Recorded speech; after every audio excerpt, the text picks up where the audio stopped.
પંજાબના અમૃતસર જિલ્લામાં 12મા ધોરણમાં અભ્યાસ કરતી વિદ્યાર્થિનીનું અપહરણ કરી તેના પર સામૂહિક દુષ્કર્મની ચકચારી ઘટના ઘટી છે.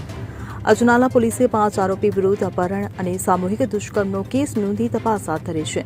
આ મામલે પીડિતાએ જણાવ્યા પ્રમાણે 12મા ધોરણમાં અભ્યાસ કરતી પીડિતા ગત 29 મેના રોજ ઘરેથી બસમાં શાળાએ જવા નીકળી હતી. રસ્તામાં આરોપીઓ સગીરાનું અપહરણ કરી તેને બોલેરોમાં જલંધર લઈ ગયા હતા. જોકે પીડિતા ગમે તેમ કરી આરોપીઓની પકડમાંથી ભાગી છૂટવા સફળ થઈ હતી. તેણે અજાણ્યા વ્યક્તિ પાસે મદદ માંગી ઘરે ફોન કર્યો હતો અને પરિવારને આપવીતી જણાવી હતી.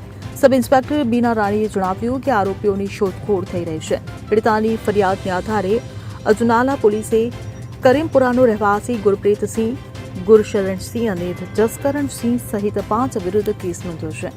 Bureau report CN24 news. હવે જુઓ દેશ દુનિયાની તમામ ખબરો તમારી આંગળીના ટેરવે. ઉઠાવો મોબાઈલ અને Google Play Store પરથી ડાઉનલોડ કરો અમારી CN24 ન્યૂઝ મોબાઈલ એપ.